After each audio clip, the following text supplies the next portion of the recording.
Bonjour à tous, ça fait plaisir d'être ensemble ce matin. Et je trouve qu'on est vraiment privilégié ici dans l'Église de pouvoir bénéficier de cette diversité, de cette richesse qui est la famille de Dieu en fait. Et ça me fait plaisir et je suis honoré aussi de pouvoir ajouter ma voix à cette série de messages qu'on a entendus, avec lesquels on a grandi cette session, ma relation à Dieu. Et ce que j'ai apprécié dans cette diversité, c'est tous les outils qu'on a pu acquérir, s'approprier, l'expérience qu'on a pu aussi vivre, parce que c'était pas juste théorique, c'était aussi de la pratique. Alors j'espère que vous avez apprécié aussi cette série, qu'elle n'est pas encore terminée, mais que vous avez pu peut-être prendre conscience de votre langage d'amour. Moi, c'est comme ça que je l'appelle le sentier sacré, la manière dont on préfère que Dieu nous parle ou qu'on est plus sensible, euh, ou alors développer notre vie de prière. Ah, ça fait un peu d'écho. Est-ce que c'est mieux comme ça? Très bien. On a pu développer notre vie de prière avec l'école de prière. Là, en ce moment, on est encore dans cette Lectio Divina. Donc, c'est des moments où on espère avoir pu grandir, peut-être bâtir, restaurer parfois, au besoin, notre autel, l'autel de sa présence dans nos vies, notre soif de sa parole, notre soif d'être en communion avec son esprit. Et puis, bref, en un mot, se rapprocher de Dieu. Et ce matin, j'aimerais vous proposer une réflexion qui va être un petit peu différente dans le sens où ça ne sera pas tant question de ma relation, de tout ce que je peux faire pour être en relation avec Dieu, mais plus de sa relation avec moi, sa relation avec chacun d'entre nous en fait. Parce que figurez-vous que dans une relation, ça va dans les deux sens.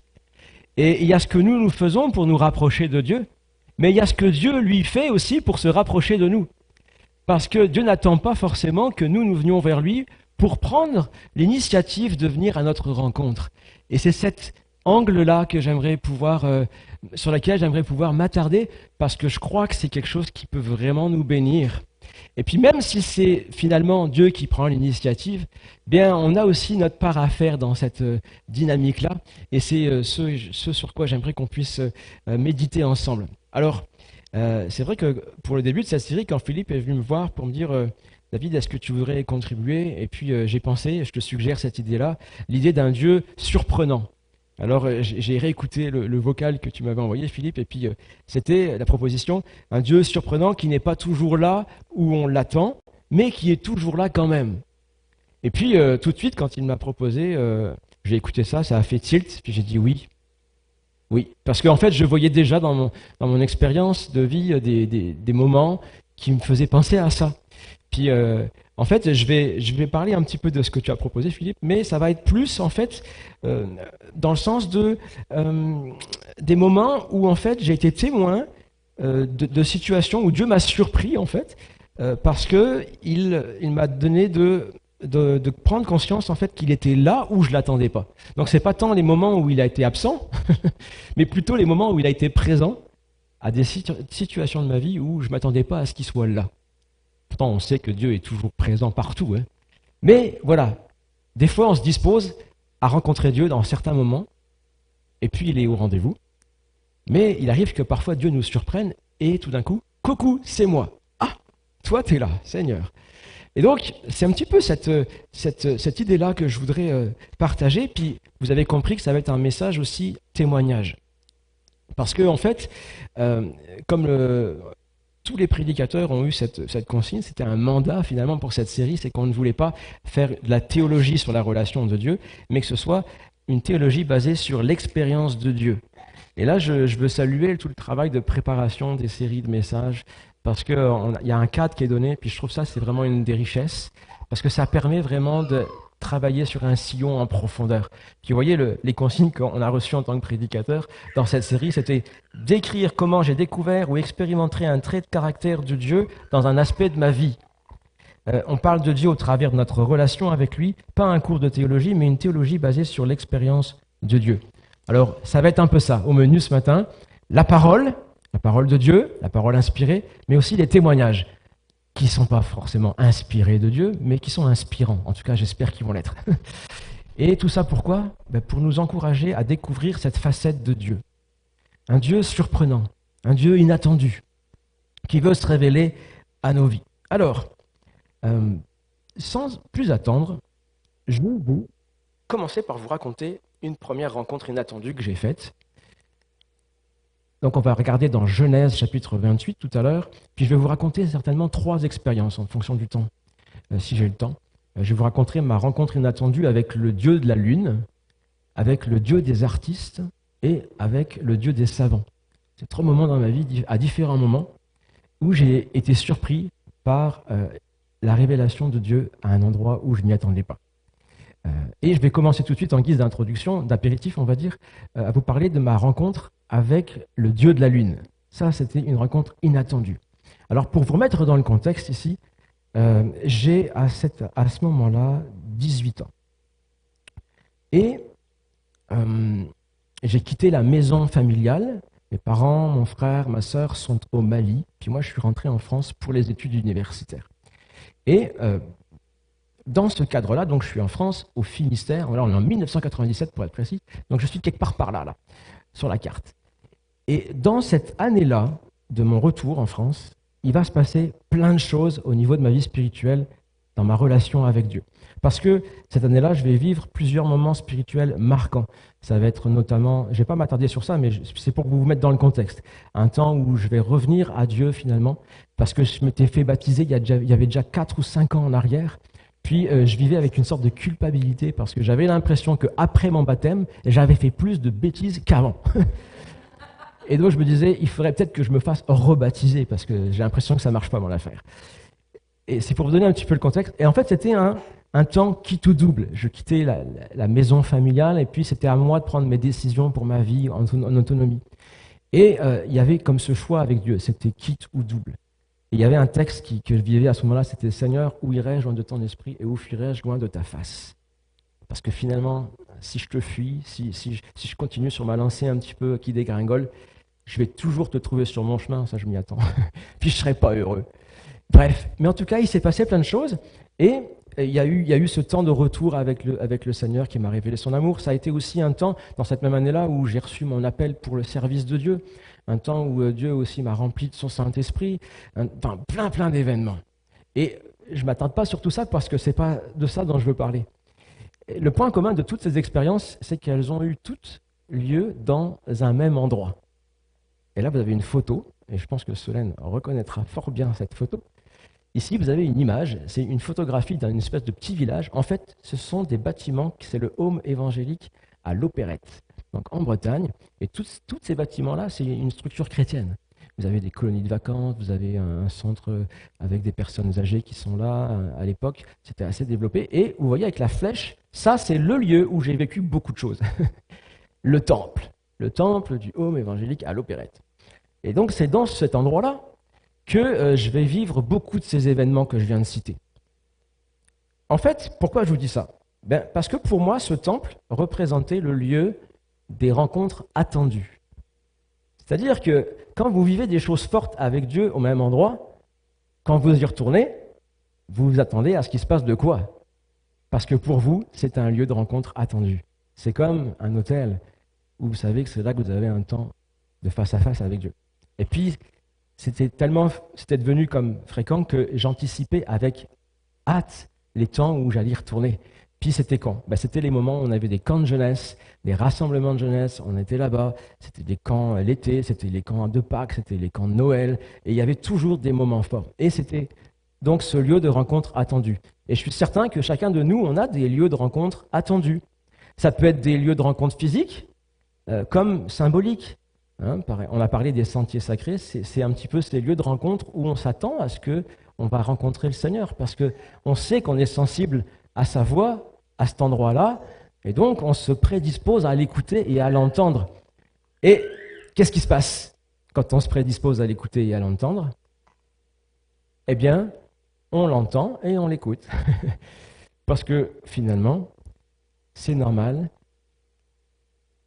Le Seigneur nous dit que vous me chercherez et vous me trouverez, car vous me rechercherez de tout votre cœur. Je me laisserai trouver par vous. Parce que celui qui cherche, le Seigneur lui dit qu'il trouve. Celui qui frappe, on lui ouvre. Donc c'est normal que le Seigneur se laisse trouver quand on le cherche de tout son cœur. Et je me rappelle, excusez-moi, je me rappelle à un moment donné, dans une de ces expériences, où je ressentais dans mon cœur un feu qui était là, un feu pour le service de Dieu, puis je ne savais pas si je me faisais des idées ou si c'était vraiment Dieu qui m'appelait. Donc, j'en pouvais plus, puis je suis monté dans un des bungalows qui était au-dessus de ce temple-là. Puis une nuit, j'ai prié de tout mon cœur. J'ai cherché, comme le dit ce passage-là, de tout mon cœur. Puis je disais, Seigneur, il me faut absolument une réponse. Puis je ne vais pas vous dire tout ce que je lui ai dit, mais j'ai dit des choses très précises. Puis j'ai dit, Seigneur, il faudrait que tu me confirmes si c'est oui ou si c'est non. Si je me fais des films ou bien si c'est parce que je ressens que c'est toi qui m'appelles, alors réponds-moi. Puis Seigneur, là, maintenant, je t'attends. Et là, j'étais dans la foi qu'il pouvait y avoir un ange qui allait venir, une visitation, quelque chose de fort. Puis en même temps, j'étais un peu inquiet que ça se passe comme ça. Alors, on a convenu un deal avec le Seigneur et moi, c'est OK, 24 heures, Seigneur. Avant demain soir, à la même heure, je m'attends à ce que j'ai une réponse qui vient de toi. Donc, vous voyez, c'était cette attente de tout mon cœur. Puis, on avait des réunions à gogo, puisque c'était une rencontre de jeunesse, tout ça. On avait le matin la prière, le culte le matin, on avait la soirée aussi. Donc, j'y vais avec cette attente. Tu vas me répondre et cette foi que Dieu va me répondre. C'est oui ou c'est non, mais il va me répondre. Et en fait, rien de prière, des temps bénis, mais pas de réponse. Ok, bon, ça sera peut-être la prochaine, Seigneur. Donc, on attend le matin avec impatience. Ça y est, le culte est là, on y va. Allez, Seigneur, ma réponse. Toujours rien. Ok.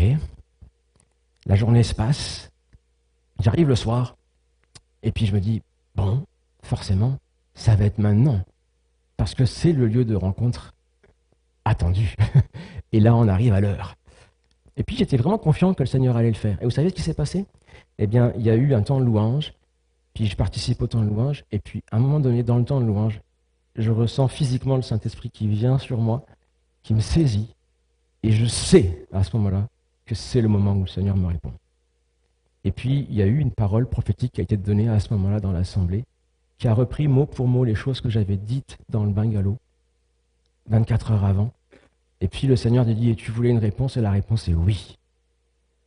Vous voyez, ça a été un moment de révélation de Dieu, marquant pour ma vie, mais c'était un moment attendu. Or, le Seigneur parle dans ces moments-là, parce qu'il répond, il accomplit sa promesse, il se laisse trouver par nous, mais parfois, le Seigneur agit comme ceci. Ça, c'est une autre parole prophétique. Je pense qu'il y a une erreur dans la référence biblique, je pense que c'est en Ésaïe plutôt. Je me suis laissé rechercher par ceux qui ne demandaient rien, dit le Seigneur. Je me suis laissé trouver par ceux qui ne me cherchaient pas. J'ai dit, je suis là, à une nation qui n'invoquait pas mon nom. Des fois, le Seigneur joue avec nous comme si on jouait à cache-cache, sauf que nous, on ne joue pas à cache-cache avec lui. Je suis là, David, je suis là. Et on ne s'attend pas parce qu'on ne le cherche pas. En fait, c'est un de ces moments-là que je vais vivre. Un de ces soirs-là, après la dernière réunion de la journée, après la dernière journée du camp, après les chants terminés, après que la salle de la porte du culte soit fermée. En fait, je sors un de ces soirs-là de mon lieu de rencontre attendu. Et pendant ce camp, j'ai reçu beaucoup de choses de la part du Seigneur. Puis c'est encore bouillonnant à l'intérieur. Puis je quitte le lieu de rencontre physiquement, là, celui que je vous ai montré avec la flèche, et je vais derrière, je sors, puis il y a un champ derrière, et là, je vais là-dedans. Puis c'est la nuit. Et là, il y a un ciel assez spectaculaire, une pleine lune, mais alors, boum, qui illumine la nuit. Et puis je suis assez pensif à ce moment-là. Et puis je vois aussi beaucoup de nuages. Et on est en Bretagne, il y a du vent et des gros nuages noirs qui commencent à s'accumuler. Puis je vois le vent qui les pousse, et je vois que en fait, cette belle lune que je vois à ce moment-là va bientôt être comme recouverte par cette masse nuageuse noire.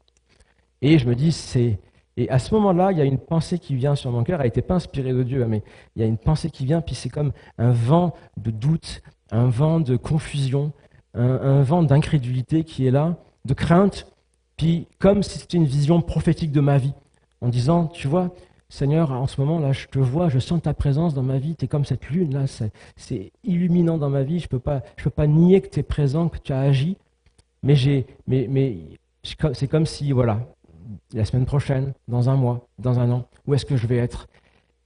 J'ai déjà fait un engagement avec toi à mon baptême, puis j'ai dû revenir vers toi, est-ce que ça va encore répéter la même chose? Puis c'est comme si voilà, j'étais dans ces pensées un petit peu négatives, d'inquiétude. Pourtant, j'avais reçu énormément la semaine précédente, même là, dans l'heure précédente. Mais à ce moment-là, il y avait, puis je pense que vous comprenez ce que ça peut être. On traverse des ups, des downs comme ça des fois. Et là, je suis dans ce moment-là, puis je suis dans mes pensées, puis d'un seul coup, je regarde je regarde la fameuse lune. Et qu'est-ce qui se passe? Je reviens pas. Les nuages sont devant la lune. Et là j'ai demandé à l'intelligence artificielle de m'imaginer la photo. Il n'a pas réussi. Au bout d'une demi-heure, j'ai laissé tomber. Je dis, bon, c'est pas grave. Ça devait être un miracle. En tout cas, je l'ai vécu comme un miracle. C'est que les nuages étaient devant la Lune, sauf que la Lune, je la voyais comme s'il n'y avait pas de nuages. Comme si sa lumière était tellement resplendissante qu'elle éclatait l'obscurité des nuages et elle était quand même lumineuse. À Meta AI, l'intelligence artificielle, je dis, imagine-moi ça. Il n'arrive pas, il ne comprend pas, il met les nuages à droite, à gauche, à moitié devant. Je dis, non, mais je les veux devant, quoi, tu vois. Il ne comprenait pas. Je dis, ok, je laisse tomber. Alors, je ne saurais pas expliquer physiquement comment ça s'est passé, mais ce que je peux témoigner ce matin, puis c'est ça le point, c'est que dans ma relation avec Dieu, à ce moment précis, c'est comme si le Seigneur disait, tu vois, je serai toujours avec toi, qu'il y ait des nuages ou pas, que tu saches que je suis là, ou que, comme on l'a chanté à l'instant, quand je pense que tu n'es pas là, Seigneur, tu agiras encore. Parce que notre relation, elle ne dépend pas que de toi, elle dépend de moi. Et moi, je suis le Dieu fidèle. Et ça a été un moment court, mais qui m'a marqué. Donc c'est mon premier témoignage. Et sans aller, je vais arrêter de parler de moi, pour maintenant vous inviter à regarder un texte de l'Écriture. Genèse chapitre 28, c'est un autre témoin qui nous raconte sa vie dont on est témoin de sa vie avec Dieu, et c'est Jacob. Et Genèse chapitre 28, verset 10, ça commence comme ci. Jacob partit de Bersabée pour Haran. Alors je vous ai mis une petite carte avec les indications des lieux, parce que peut-être que Bersabée, ça ne vous dit rien, et Haran non plus. Mais voilà à peu près où ça se situe. Et si j'ai demandé à Google Maps de m'imaginer ce voyage, il me propose ceci, donc un itinéraire. Je lui ai dit à pied parce que Jacob n'avait pas le truck ni la voiture, et il n'y avait pas l'option à chameau ou à cheval, alors j'ai mis à pied. Et c'est quand même pas un petit voyage, 211 heures de marche. Donc vous imaginez que à raison de 7 heures, 8 heures de marche par jour, vous allez mettre comme un mois avant d'arriver à destination. Donc c'est pour vous mettre dans le contexte. Parce que nous, ça nous a pris 3 secondes et demie à lire le texte, ce verset-là. Mais pour lui, c'est un périple. Puis c'est un petit peu l'image du voyage de notre vie, quelque part. Il y a un point de départ, il y a un point d'arrivée. Et sur ce chemin, il va se passer pas mal de choses. Un petit mot de contexte aussi. Pourquoi est-ce que Jacob, ce jour-là, il s'en va de Bersabée pour monter à Haran? Lui aussi, figurez-vous, il est en train de quitter la maison familiale. Il quitte papa, il quitte maman, donc Isaac, Rebecca. Il quitte surtout son frère, Ésaü, avec lequel il a eu quelques petits contentieux. C'est-à-dire qu'il lui a piqué quand même la bénédiction familiale en se faisant passer pour lui. Et du coup, le frangin, un petit peu vénère, voudrait simplement attendre que le papa meure pour le tuer. Donc vous voyez le contexte. Donc officiellement, on dit que Jacob part de la maison pour aller chez son oncle Laban, à Haran, pour trouver à se marier. Ça, c'est la raison officielle. La raison officieuse, c'est qu'il vaut mieux qu'il s'en aille, sinon il va en découdre. Et donc, son frère va le tuer.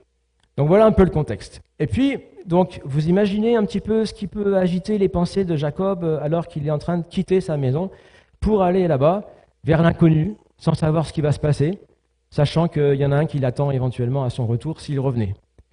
Donc on peut imaginer un petit peu l'ambiance. Et puis, le texte nous dit qu'il atteignit un lieu où il passa la nuit, car le soleil s'était couché. Et puis, je ne sais pas si sur la carte vous la voyez là, mais il y a un petit point jaune à un endroit là. Vous voyez qu'il n'est pas allé très loin. Hein.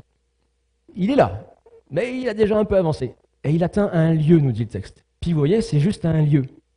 C'est C'est banal, c'est un lieu de passage en fait, il va juste dormir là parce qu'il fait nuit, donc il ne peut pas continuer à marcher comme ça, il n'y a pas les lampadaires sur la route, donc il s'arrête pour dormir.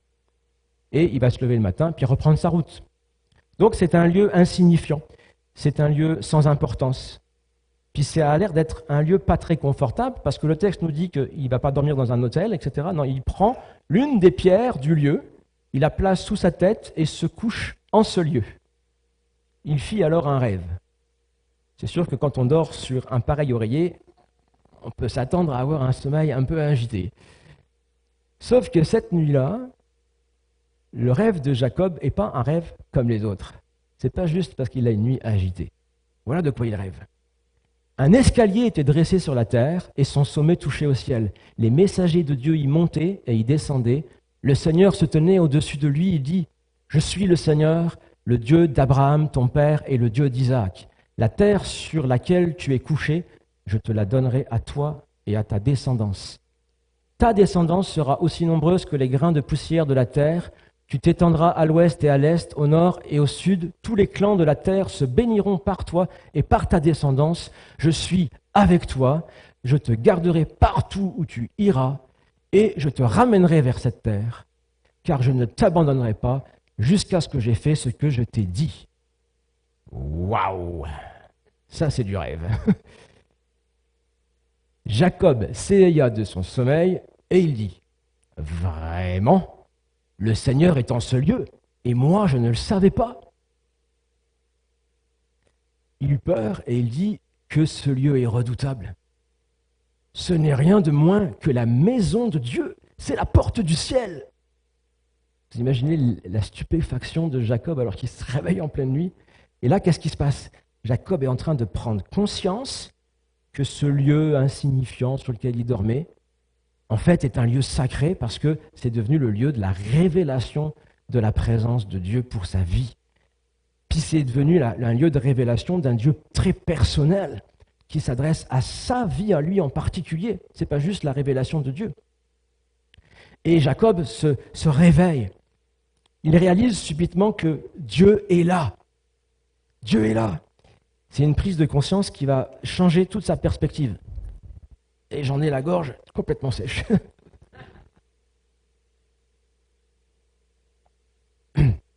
C'est ce genre de moment que j'ai vécu derrière la porte du temple, là, à regarder la lune. Le Seigneur était aussi dans ce lieu, et moi je ne le savais pas. Dieu n'est pas juste le Dieu du temple. C'est aussi le Dieu de la lune. C'est le Dieu de n'importe quel endroit, n'importe quel lieu. Le lieu d'une pierre sur laquelle tu dors, qui tout d'un coup devient la maison de Dieu, la porte du ciel. Sa prise de conscience à Jacob va changer complètement sa perspective. Le lieu d'obscurité, le soleil était couché, c'était la nuit, va devenir comme lumineux. Son lieu de sommeil, tout d'un coup, devient un lieu d'éveil spirituel. J'imagine Jacob qui devait aussi avoir certaines inquiétudes dans son cœur par rapport à tout le contexte que je vous ai donné, par rapport à l'avenir, par rapport à son passé, à son frère, toutes ces choses-là, par rapport au danger qui était devant lui. Mais voilà que ce lieu-là se change en lieu de promesse, en lieu de garantie, en lieu où Dieu se révèle comme quelqu'un qui va l'accompagner. Peut-être que c'est un lieu de solitude pour Jacob quand il est arrivé là, parce qu'il est là à dormir sur une pierre tout seul.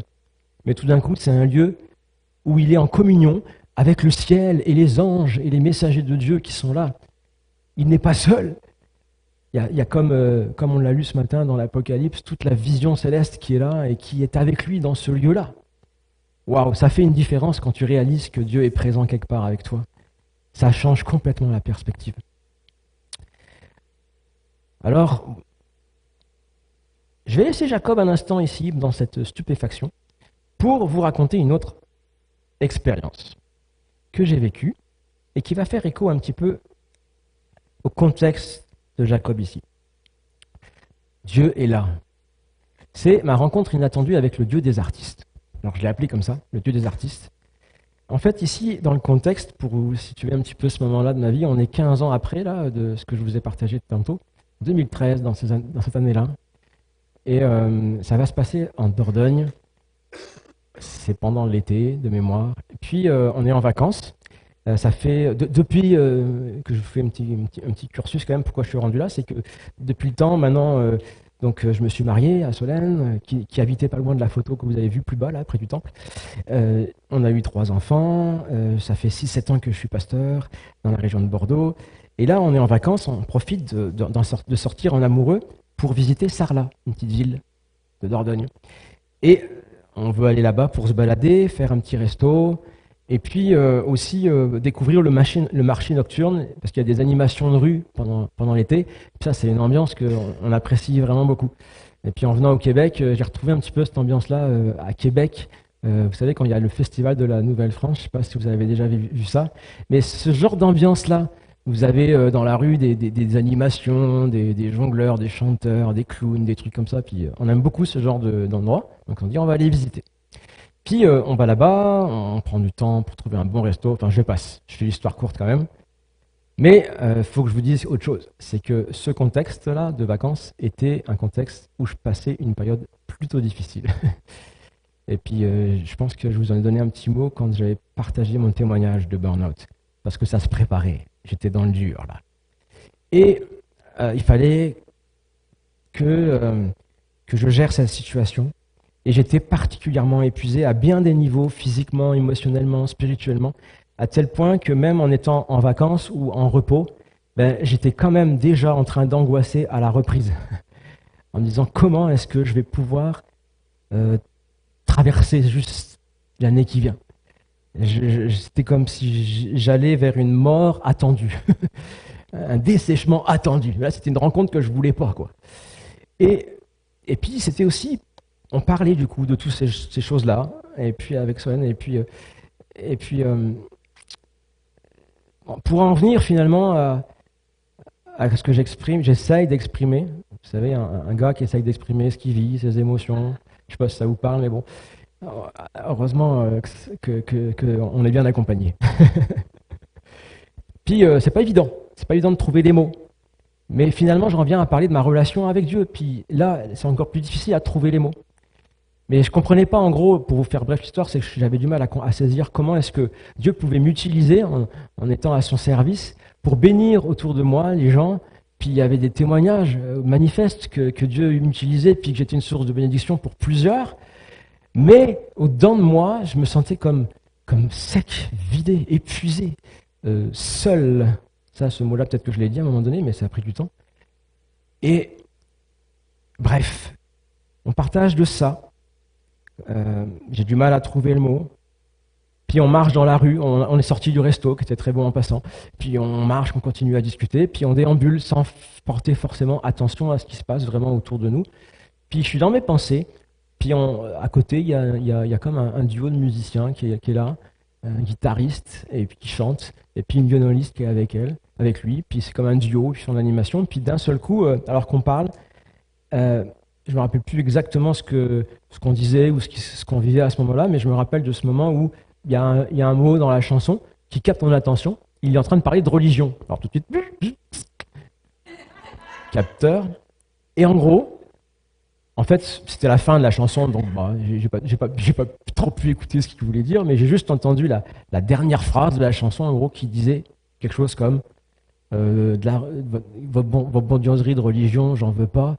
L'essentiel, c'est que Dieu soit avec moi, ou quelque chose comme ça. Puis il s'arrête, pose la guitare, puis là il s'approche du micro, et il fait juste comme, tu sais, une petite réflexion comme ça, en disant, même si en ce moment j'ai un peu l'impression qu'il m'a abandonné. Puis c'est tout. Puis là, je fais, waouh, qu'est-ce qui se passe? Et je pense que j'ai dû regarder Solène en disant, est-ce que j'ai rêvé ou t'as entendu ce qui vient de se passer? Parce que ça a été un moment fugace, hein, qui a duré quelques secondes. Mais pour moi, quand j'y repense, encore maintenant, je suis un peu ému de tout ça, parce que ça a été un moment où c'est comme si Dieu était en train d'ouvrir le ciel, puis de me dire, ok, je sais exactement ce que tu vis dans ta relation avec moi, et tu te sens abandonné par moi. Et en fait, c'était exactement ces mots-là que je n'arrivais pas à trouver. Je me sentais abandonné. Et puis c'est de là qu'après j'ai médité sur les paroles de Jésus à la croix. Mon Dieu, pourquoi m'as-tu abandonné? Puis c'était comme si non seulement j'étais validé dans ce que je ressentais, mais que Dieu pouvait le comprendre. Et Dieu savait. Et ça a été tellement bouleversant. Puis il n'y avait pas de solution miracle à mon problème, mais ça a été comme un moment marquant. Parce que je ne m'y attendais pas. Et en même temps, il était tellement puissant parce que Dieu me connaissait mieux que moi-même, j'ai envie de dire. Et était capable de mettre les mots là où j'avais du mal. Alors moi, j'ai vécu cet instant-là comme un moment un peu troisième type. Hein. Mais quand j'y repense, ça aurait pu être un moment qui aurait pu être comme insignifiant. Ça aurait pu rester un non-lieu. Quelque chose que, c'est bizarre. J'aurais pu ne pas prêter attention à ça. Puis juste comme si c'était rien. Comme si c'était rien passé. Ou alors comme j'aurais pu rationaliser, c'est juste un hasard. C'est une circonstance qui fait que ça a pris du sens, etc. Puis en fait, oui, j'aurais pu réagir comme ça. Mais j'ai choisi de prêter attention à ce que j'ai vécu dans ma relation avec Dieu à ce moment-là. Et puis c'est un point que je voudrais souligner, parce que je pense que c'est important. Vous savez, il y a un homme qui a souffert, c'est Job. Puis c'était pas un de ses trois amis, mais c'est un autre qui est arrivé après, là, lui, qui a dit quelque chose d'intéressant quand même. Il a dit, pourquoi, en parlant à Job, pourquoi lui cherches-tu querelle? Parce qu'il ne répond pas à toutes tes paroles, à toutes les paroles. Dieu parle cependant, tantôt d'une manière, tantôt d'une autre, et l'on n'y fait pas attention. C'est tellement vrai. C'est que on s'attend à ce que Dieu nous parle d'une certaine manière, puis moi j'avais tellement de questions, tellement de paroles, mais que j'avais l'impression que Dieu ne les écoutait pas, Dieu n'y répondait pas. En tout cas, il n'y avait pas de solution, puis les solutions que j'attendais, elles étaient comme pas là. Mais dans ce moment-là, c'est ce qui s'est passé. Dieu m'a parlé et je remercie le Seigneur qui m'a donné la grâce de l'écouter, d'y porter attention. Parce que cette attention de la part du Seigneur, jointe à la mienne dans cette démarche d'attention qu'il a eue à mon égard, c'est quelque chose qui a pu me porter dans les années qui ont suivi, quand je savais que mon cœur était complètement dépassé par ce qu'il ressentait. J'avais cette parole, le Seigneur est plus grand que mon cœur, et il connaît tout ce que je peux vivre, car il me connaît mieux que moi-même. C'est quand même un privilège d'avoir le Seigneur, non? Alors, moi je voudrais juste nous encourager à être alerte, à faire attention, parce qu'il se pourrait bien que le Seigneur nous fasse des surprises et nous parle d'une manière qu'on ne s'y attend pas. C'est pourquoi, lorsque ça arrive, voilà peut-être mon encouragement ce matin. Si j'avais juste une chose à vous dire, ce serait ça. Prêtez attention au moment où Dieu vous parle, car ce moment n'est pas un des moments parmi les autres. C'est un moment important. Enregistrez dans vos favoris le lieu de rencontre inattendue que vous avez eu avec Dieu. Car il est possible, comme Jacob, que ce lieu devienne un mémoriel, un lieu sur lequel vous devrez certainement repasser plusieurs fois dans votre vie, ou qui va avoir une importance significative dans votre vie. Parce que quand Dieu parle, il ne parle jamais pour rien. Quand Dieu nous surprend dans un moment pareil, c'est pour nous donner quelque chose dont nous avons véritablement besoin. Alors, vous savez, comme dans un GPS, tu peux enregistrer un lieu favori parce que tu veux y retourner souvent. Enregistrez ce lieu de rencontre inattendu dans votre cœur. Gravez-le sur votre cœur. Vous savez, il nous a dit que ce que Jacob a fait à l'issue de cette nuit surprenante, le matin, Jacob se leva, de bon matin, il prit la pierre qu'il avait placée sous sa tête, il en fit une pierre levée et versa de l'huile sur son sommet. Il appela ce lieu du nom de Bethel, mais le nom de la ville avait d'abord été Luz. Jacob fit ce vœu, si Dieu est avec moi et me garde sur la route où je vais, s'il me donne du pain à manger et des habits pour me vêtir, et si je reviens sain et sauf chez mon père, alors le Seigneur sera mon Dieu. Cette pierre dont j'ai fait une pierre levée sera une maison de Dieu. Sur tout ce que tu me donneras, je te paierai la dîme. Voyez, ce que Jacob a fait ici, il n'est pas resté juste au waouh de la nuit. Parce que la nuit s'est éveillé, il a été waouh, mais c'est ici la maison de Dieu, c'est la porte du ciel. Mais ce qu'il a fait, c'est qu'il a changé son oreiller en autel. Il s'est levé, il a pris la pierre sur laquelle il dormait, il l'a dressée, il en a fait une pierre levée et il a versé de l'huile sur son sommet. Qu'est-ce que ça signifie? Ça signifie cet acte qu'il a fait, qu'il a consacré cet endroit à Dieu, comme pour marquer que ce lieu était devenu pour lui maintenant un lieu d'importance. Il a enregistré ce lieu surprenant comme dans ses favoris, dans sa relation avec Dieu. Et ça va devenir une maison même, dans laquelle il va trouver la présence de quelqu'un qui l'habite, cette maison, la présence de Dieu. Alors c'est cela qu'il fait quand il consacre ce lieu. Il verse de l'huile dessus. Il en fait un lieu à part. Et vous remarquerez, si vous relisez le livre de la Genèse, que c'est à cet endroit, c'est quand Jacob va faire cela, que pour la première fois de sa vie, en tout cas de ce que nous rapporte le témoignage de la Bible, c'est la première fois de sa vie qu'il va se mettre à prier Dieu d'une manière personnelle. Les prières, la première prière de Jacob dans l'Écriture, c'est à ce moment-là. Et nous, on pourra critiquer sa prière, évidemment, pour dire que c'est un peu une prière donnant-donnant, quoi. En gros, il lui dit, Seigneur, si tu es avec moi, que tout va bien, ok, tu seras mon Dieu. On peut trouver une entente. On a tendance à juger les prières des autres, les relations des autres, mais c'est une prière qui l'engage, là. C'est une prière où le Dieu de son Père devient un Dieu personnel pour sa vie. Et c'est cette prière qui va marquer son existence. Et effectivement, le Seigneur va devenir son Dieu à partir de ce moment-là. Ça ne veut pas dire que Jacob est parfait, il aura encore bien des choses à comprendre, mais il y a quelque chose qui se passe.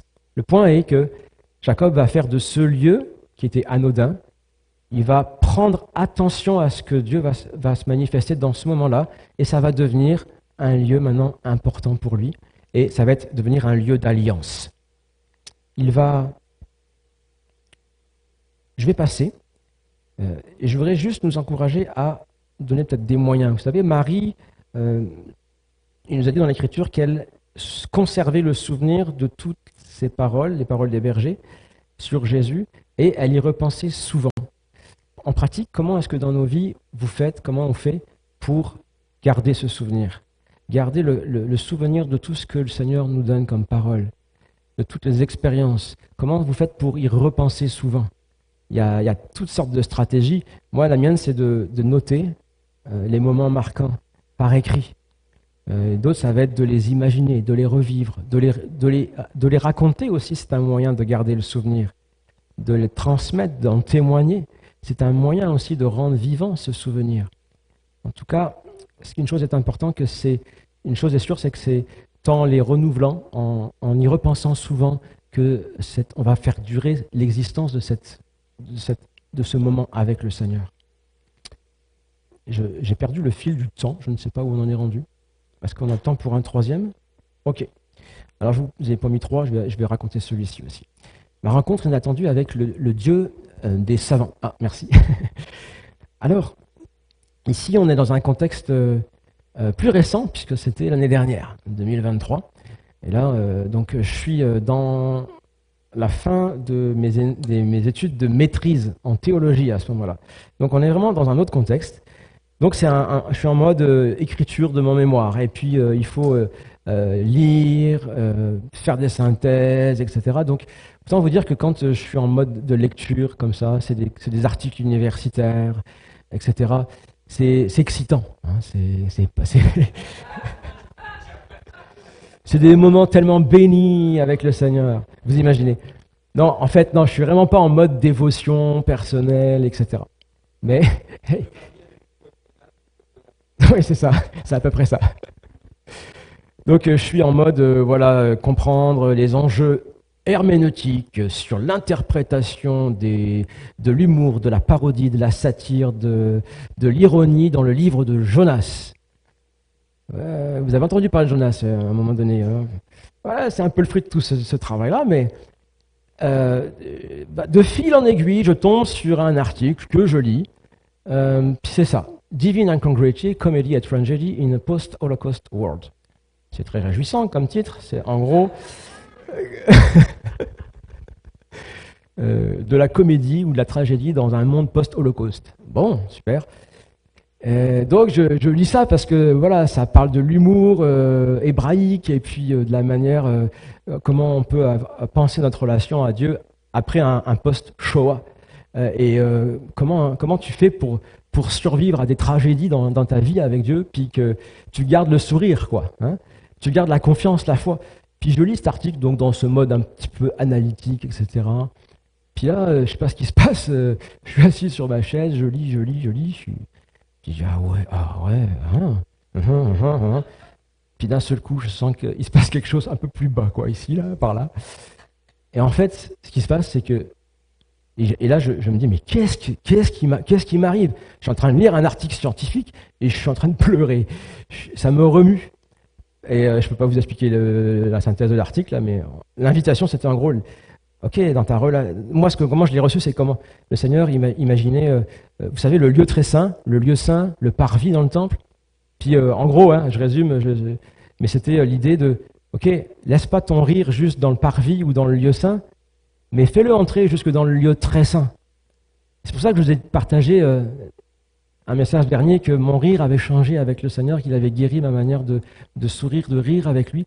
C'est parce que mon rire était devenu comme un petit peu amer, comme un petit peu fataliste, parce que je n'avais pas laissé entrer dans le lieu très saint. Enfin, c'était mon sujet de recherche, le rire, etc. Donc vous imaginez que ça me touche, mais là, ça me touche d'une manière personnelle par rapport à ce que j'ai vécu, par rapport à mon histoire.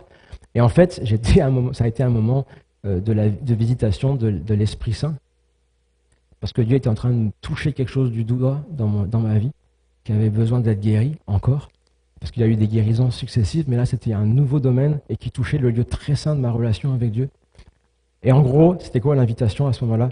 De m'abandonner avec une foi complète, de laisser mon rire lui donner une dynamique de confiance, de pardon, de relâchement total, en croyant que Dieu est véritablement celui qui est capable de changer tout mal en bien, et qu'il peut même nous faire sourire sur nos douleurs, il peut même nous donner le sourire sur nos larmes. Et c'est cette dimension-là que j'ai vécue. Mais ça a pris dans un endroit complètement inattendu. Et je peux vous dire que depuis, ça ne m'est pas arrivé ce genre de truc, de relire un article scientifique de la même manière. Mais je ne peux pas nier que Dieu a utilisé ce moment, ce moyen, pour faire quelque chose d'assez puissant quand même dans ma vie. En tout cas, à mon échelle, c'était puissant. Alors, voilà un petit peu les choses dont je voulais vous partager ce matin, ces exemples-là. C'est juste des exemples, je ne suis pas en train de vous dire il faut que vous viviez les mêmes moments, il faut que vous rencontriez le Dieu de la Lune. Comprenez bien l'idée, c'est que ce que je voudrais nous rendre en fait plus sensibles, et puis à moi-même je le prêche ce matin, c'est Seigneur, je te remercie de ce que j'ai pu discerner à ces moments-là que tu étais en train de me parler et de ce que j'y ai porté attention. Mais combien de ces moments, Seigneur, j'ai pu passer à côté sans me rendre compte juste que tu étais en train de me parler? Parce que Dieu parle tantôt d'une manière, tantôt d'une autre, mais on n'y perd pas attention. Et quand je réalise l'importance de ces moments aujourd'hui, après des dizaines d'années de ma vie, là, je me rends compte que quand je me retourne en arrière, c'est parmi les moments les plus forts que j'ai pu vivre avec Dieu. Il y en a plein d'autres, bien sûr, qui ont été ceux-ci en lien avec ma démarche où j'ai attendu que Dieu me visite et puis il a répondu. Mais là, j'ai mis l'emphase sur ces moments un petit peu inattendus. Mais ce que je veux dire, c'est que ça a été des moments importants pour moi. Et je pense que certainement vous aussi, vous avez vos lieux favoris de rencontre, vos moments importants. Peut-être que certains, quand je parle de ça, ils ont du mal à percevoir, peut-être. Mais moi, je voudrais nous encourager à y porter attention. Puis ma prière ce matin, alors que je pensais à ce message, c'était Seigneur, je ne sais pas comment tu peux utiliser ce message pour servir ton royaume, mais s'il peut y avoir une personne simplement qui va se mettre à être attentive à ce petit murmure que Dieu pourrait déposer sur son cœur, peut-être dans ce lieu de rencontre attendue, ou dans un autre, peut-être cette semaine, ou je ne sais pas, dans les mois qui viennent. Mais si cette personne prête juste attention à ce que tu veux faire dans sa vie et puis réponds à cet appel en décidant de prendre son oreiller pour le dresser, pour en faire un lieu de consécration en disant « Seigneur, tu m'as parlé, je vais porter attention à ce que tu me dis. Je vais valoriser ta parole parce que ce n'est pas une parole comme les autres. Ce n'est pas un lieu comme un autre. Parce que tout lieu ordinaire, tout lieu insignifiant que Dieu visite devient une maison, la porte du ciel. Alors je veux mettre de l'huile sur ce temps, sur ce moment, sur cette parole. Et quand vous faites ce geste, vous arrosez une semence divine, éternelle, qui portera du fruit jusque dans l'éternité. Alors c'était ça ma prière. Si seulement une parole qui tombe du ciel trouve un cœur qui la reçoit et que cette parole germe pour donner naissance au projet de Dieu. Amen. Alors ceux qui veulent la recevoir ce matin, je vous invite à faire un temps d'alliance avec le Seigneur. Peut-être, si c'est possible, de reprendre ce chanson.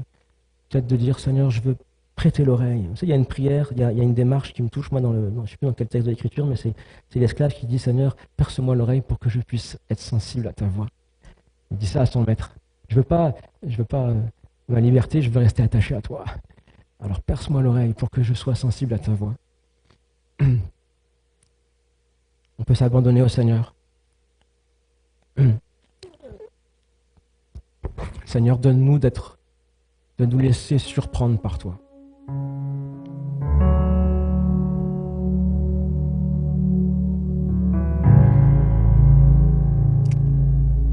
Apprends-nous à réaliser, à prendre conscience que tu n'es pas un Dieu qui se limite à parler dans les lieux qui te sont dédiés en fait. Tu peux nous parler de tant de manières, dans tant de contextes différents. Élargis notre sphère d'écoute, Seigneur.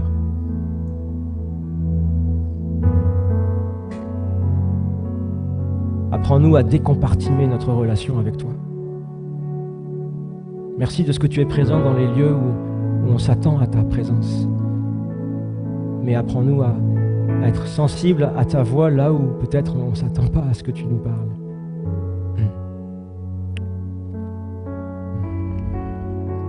Seigneur, je prie ce matin pour que tu nous donnes cette vivacité d'écoute et que tu nous donnes de porter attention à l'œuvre que tu accomplis dans nos vies par tous les moyens que tu décideras. Je prie pour qu'il y ait une onction d'huile sur nos oreilles, Seigneur, sur nos yeux, sur nos émotions, sur nos cœurs, pour que par les sens, tous les moyens que tu peux utiliser, Seigneur, nous sachions discerner le son de ta voix, le mouvement de ta main,